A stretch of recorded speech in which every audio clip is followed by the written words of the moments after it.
इसलिए बोलेंगे भारत माता की, भारत माता की। अरे इतनी आवाज तो मेरी बहनों की है, इतनी बड़ी संख्या में बहनें बोलेंगे अब की बार, बस ये नहीं बोलेंगे तो बहनों की आवाज आएगी, भारत माता की। ये ना आवाज, रामदेव बाबा की, रानी सती की, द्वारका धाम की, शाकंभरी माता की, तारासर धाम की, खाटू श्याम की, आप सभी की। आज के नवलगढ़ विधानसभा के मुकुंदगढ़ के इस कार्यक्रम में मंच पर विराजमान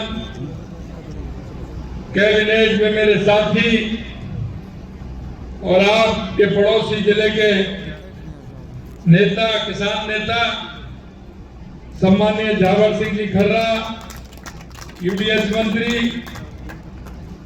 कैबिनेट में मेरे दूसरे साथी और आपके प्रभारी भाई अविनाश गहलोत जी, आपके लोक लाडले विधायक जिनका कि अभी आप उद्बोधन सुन रहे थे और वो कह रहे थे, आपने गौर से सुना कि आपने इतना दिया, लेकिन मैं आज कुछ मांग नहीं करूंगा।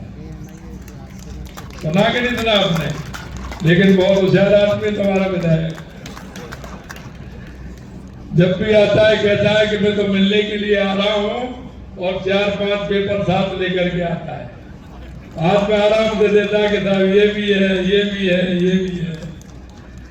ऐसे हमारे जनता के प्रति समर्पित और विधानसभा के दायित्व को निभाने वाले भाई विक्रम सिंह जी ठाकर साहब, हमारे युवा विधायक, और जब आपने देखा होगा बोले होंगे तो एकदम एक एक शब्द बहुत सुन के बोलते हैं, ऐसे मेरे छोटे भाई कैलाश वर्मा जी, पार्टी के महामंत्री भाई प्रदेश के श्रवण बकरी जी, प्रदेश के हमारे उपाध्यक्ष और आपके लाडले भाई मुकेश दादी जी, पार्टी के जिला अध्यक्ष भाई बनवारी लाल सैनी जी, हमारे पूर्व सांसद नरेंद्र कीचड़ साहब, हमारे पूर्व जिला अध्यक्ष भाई पवन कुमार मांडविया जी, सुरेंद्र सैनी जी चेयरमैन नवलगढ़, मनीष चौधरी चेयरमैन मुकुंदगढ़, हरपुर पूनिया जी चेयरमैन बूडलोग, सलीम चौहान जी सामाजिक कार्यकर्ता, गौतम खंडेलवाल जी, कपिल शर्मा जी, धर्मेंद्र कुमार जी, किशन गुर्जर जी, बाबूलाल सैनी जी, नरेंद्र पूनिया जी, ये हमारे सभी मंडल के अध्यक्ष हैं। और मेरे सामने बैठे मेरे पूजारी बुजुर्गों, नौजवान दोस्तों और माता और बहनों, सबसे पहले तो मैं आप सभी का वंदन करता हूं, अभिनंदन करता हूं, आप सभी को मैं प्रणाम करता हूं। मैं आज ऐसे जिले में आया हूं, लगातार कल से मेरा दौरा है, चाहे वो सीकर हो, झुंझुनू हो, मैं प्रणाम करता हूं इस धरती को, यहाँ के किसानों को और यहाँ के जवानों को। किसानों ने तो पूरा नाम कर रखा है, लेकिन किसान के बेटे और जवान ने पूरी देश में नाम कर रखा है कि झुंझुनूगढ़ और शेखावाटी के हमारे नौजवान। जब मैं कहीं भी जाता हूं और जब मेरी मुलाकात होती है सैनिकों से, मैं मिलता हूं, जब मैं उनसे पूछता हूं तो उनमें हर तीसरा हर दूसरा व्यक्ति जब मैं पूछता हूं तो मुझे खुशी होती है कि वो शेखावाटी का इस धरती का लाल निकलता है और वो कहता है कि मैं झुंझुनू का हूं, मैं सीकर का हूं, मैं चूरू का। क्योंकि धरती किसानों की और जवानों की धरती है। यहाँ की सांस्कृतिक पहचान अलग ही है। क्योंकि मैं आ रहा था अभी फतेहपुर से, तो मैं देख रहा, थोड़ा सा चलता हूँ गौशाला मिल जाती है, थोड़ा सा चलता हूँ हमारा सांस्कृतिक केंद्र कहीं ना कहीं मंदिर मिल जाता है, हमारी कहीं यूनी मिल जाती है। मैं निश्चित रूप से कहना चाहता हूँ, आप इस देश और समाज के लिए और इस देश को समर्पित होने वाले, सांस्कृतिक समाज को आगे बढ़ाने वाले, हमारे विचार को आगे बढ़ाने वाले हमारी इस शेखावाटी के आप सब लोगों को मैं प्रणाम करता हूँ। मैं इतना कहना चाहता हूँ कि आज मैं आपके बीच में आकर के आप सभी लोगों के एक साथ मुझे दर्शन हुए हैं, निश्चित रूप से मैं धन्य हुआ हूँ। और मैं धन्य इस बात के लिए कि आप सभी के दर्शन का लाभ मुझे मिला है और वो लाभ का मैं परिणाम आपको देना चाहता हूँ। और वो ये है कि जब हम बात करते हैं गरीब कल्याण के काम की, तो हमारे देश के यशस्वी प्रधानमंत्री नरेंद्र मोदी जी के नेतृत्व में 2014 के बाद एक देश के अंदर जो परिकल्पना बदली है वो आपके सामने है। चाहे हमारी गरीब कल्याण की योजनाएं हो, चाहे हमारे विकास की योजनाएं हो, चाहे आतंकवाद और नक्सलवाद का खात्मा हो या दुनिया में बढ़ता हुआ भारत का गौरव हो, ये 2014 के बाद आपको देखने को मिल रहा है। और मैं तो धन्यवाद और देना चाहता हूं, शेखावाटी को बहुत बड़ा लाभ भी दिया है। 1 रैंक 1 पेंशन का लाभ मेरे शेखावाटी के लोगों को मिल रहा है। ये देश के यशस्वी प्रधानमंत्री नरेंद्र मोदी जी ही कर सकते हैं। गरीब कल्याण की योजनाएं, चाहे वो हमारी माता बहनों की हो, चाहे अंतिम पंक्ति में खड़े व्यक्ति की हो, अगर कोई गरीब कल्याण की परिकल्पना बदली है तो देश के यशस्वी प्रधानमंत्री नरेंद्र मोदी जी ने बदली। मैं कह सकता कि कोई नहीं सोच सकता 70 साल में सबसे ज्यादा राज करने वाली पार्टी के मन में ये विचार ही नहीं आते थे। उनके मन में विचार आते थे कि हम 1 रुपया भेजते हैं तो जाते जाते 15 पैसे पहुंचता है। मैं भाइयों कहना चाहता हूं, सड़क से कोई वो उसका रुपया था उसको भेजते देगा तो भेज जाता था है। लेकिन अब जो देश के यशस्वी प्रधानमंत्री नरेंद्र मोदी जी 100 रुपए भेजते हैं, 100 के 100 रुपए मेरे गरीब भाई को, मेरी माता को, मेरी बहन को मिलते हैं। ये बहुत बड़ा परिवर्तन हुआ है, क्योंकि कांग्रेस ने हमेशा झूठ, लूट और भ्रष्टाचार की कहानी की है। तुष्टिकरण के आधार पर उन्होंने राज किया है। हम सबका साथ, सबका विकास, सबका विश्वास को लेकर के देश के यशस्वी प्रधानमंत्री नरेंद्र मोदी जी चल रहे हैं। और मैं इसी उद्देश्य के लिए आपके बीच में आया हूं, और आपके बीच में मैं ये कहने के लिए आया हूं क्योंकि अभी कोई चुनाव नहीं है। क्या कोई अभी आपको चुनाव दिख रहा है? क्या कोई चुनाव है क्या? कई लोगों ने मेरे से कहा 47-48 के टेम्परेचर में जा रहे हैं। अरे भाई मैंने क्या, हमको किसान को गर्मी थोड़ी लगती है। किसान तो गर्मी जितनी पड़ती है उतनी और आनंद आता है, खेत में उसी हिसाब से काम करता है। किसान को सर्दी भी नहीं लगती है, सर्दी भी लगती है तो किसान वहां भी पानी, खेत में पानी देता है। पानी नहीं देगा तो फिर कैसे काम चलेगा? हम तो किसान आदमी, इसलिए हमारे को तो गर्मी सर्दी का कहीं कोई कहाँ रहता है। आप नहीं देगा, आज बैठे हो 4-5 दिन पहले खेत में काम कर रहे थे, कर रहे थे कि नहीं कर रहे थे? खलिहान में काम कर रहे थे, गेहूं को उठा करके लाए, सरसों ला के लेकर के आए, चने को लेकर के आए। गर्मी में काम नहीं करते तो वो तो खेत में रह जाए। तो किसान है, किसान को तो खेत में करना ही। इसलिए मैं कहना चाहता हूं, मैंने उन लोगों को कहा मैं आपके बीच में जाऊंगा, और जाऊंगा इस बात के लिए कि देश के यशस्वी प्रधानमंत्री नरेंद्र मोदी जी ने जो कहा वो करके दिखा रहे हैं। हमने कहा था कि जब हमने राजस्थान का नक्शा बनाया, हमने देखा कि राजस्थान को सबसे पहले आवश्यकता किस बात की है। तो मैं आपसे पूछना चाहता हूं, राजस्थान में सबसे ज्यादा जो आवश्यकता है, हमारा किसान भी उन्नत हो सकता है और हमारा प्रदेश भी आगे बढ़ सकता है। तो ऐसा क्या चाहिए राजस्थान को? क्या चाहिए? क्या चाहिए? पानी चाहिए। देश के यशस्वी प्रधानमंत्री नरेंद्र मोदी जी ने जैसे ही डबल इंजन की सरकार आई, उन्होंने कहा कि राजस्थान को पानी की पूरी व्यवस्था होनी चाहिए। उन्होंने सबसे पहले PRCP योजना हमारी राम जल सेतु योजना उसका प्रारंभ करवाया, उसका एमओयू हुआ।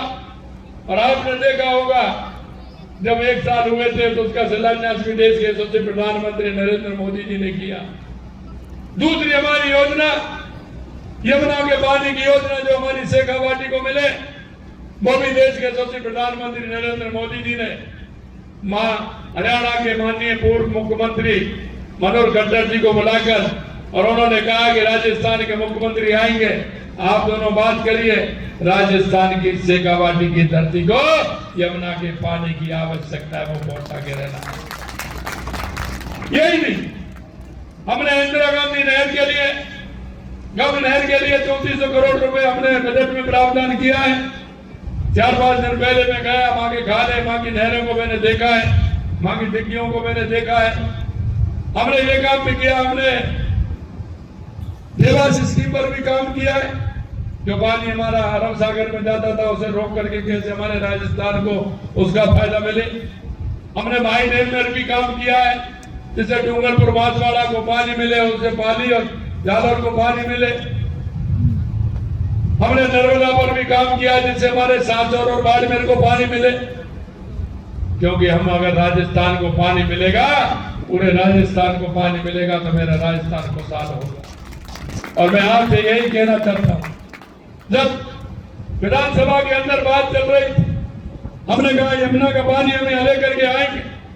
हमारे कांग्रेस के लोग कह रहे थे कि आप कैसे लेकर के आओगे, बता दो। तो मैंने कहा रास्ता तो आपको ढूंढना चाहिए था। 70 साल में आपने वादे तो आपने किए थे, 70 साल में हमारी शेखावाटी के लोगों के साथ धोखा आपने किया।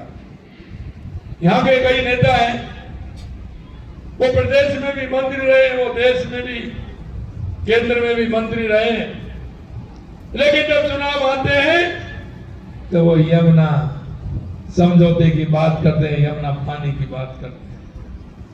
इसलिए मैं आपके बीच में आया हूं। अब कोई चुनाव नहीं है, और मैं आपको ये विश्वास दिलाने के लिए आया हूं कि शेखावाटी की धरती को यमुना का पानी आएगा, यमुना का पानी आएगा।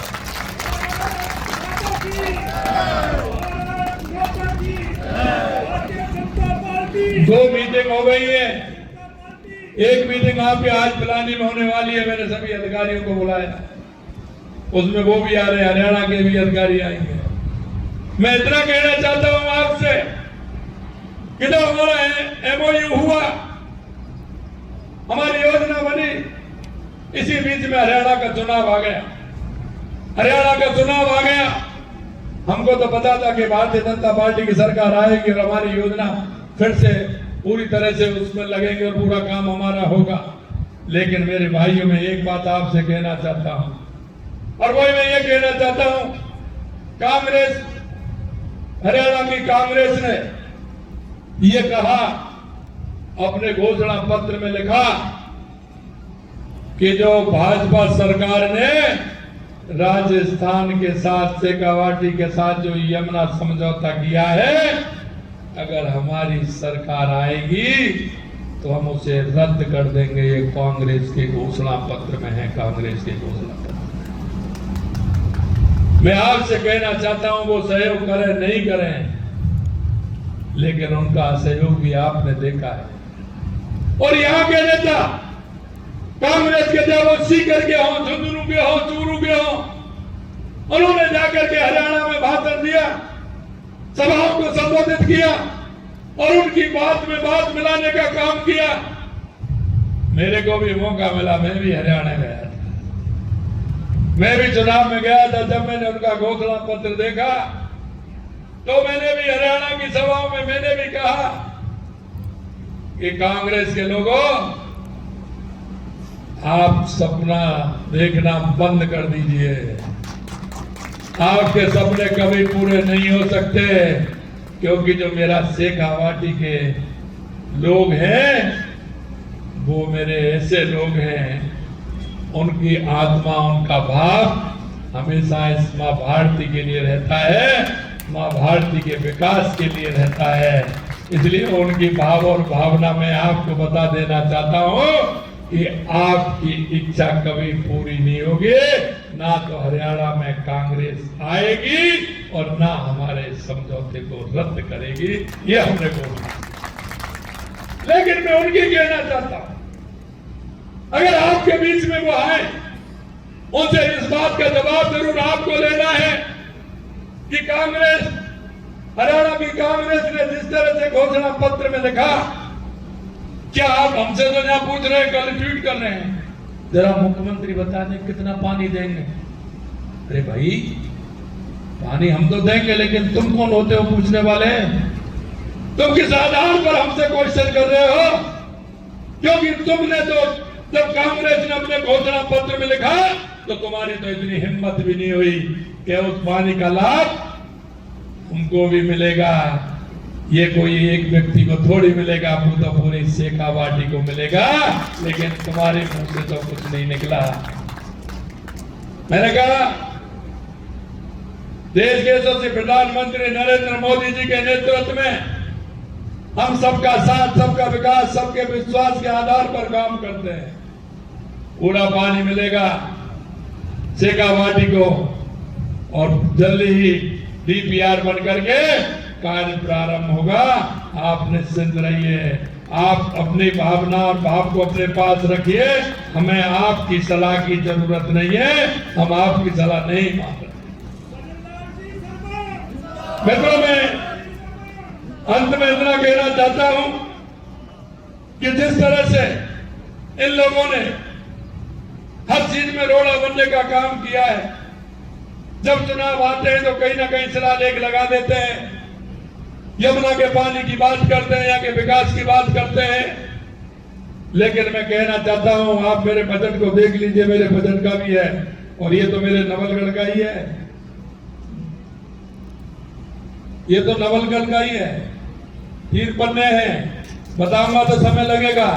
विक्रम ठाकर जी कह रहे थे कि जितना आपने मांगा, अरे हम हैं इसलिए क्योंकि जो आपसे हमारे संकल्प पत्र में जो हमने वायदा किया है, हम एक एक वायदा को पूरा करेंगे, ये भी हम आपको विश्वास दिलाएंगे। लेकिन जब वो आपके बीच में आए कांग्रेस के लोग, तो जरा उनसे थोड़ा पूछिए जरूर, सवाल जवाब जरूर करिएगा और उनसे कहेगा कि आप बताइए, आपने यमुना जल में जब कांग्रेस, हरियाणा की कांग्रेस ने कहा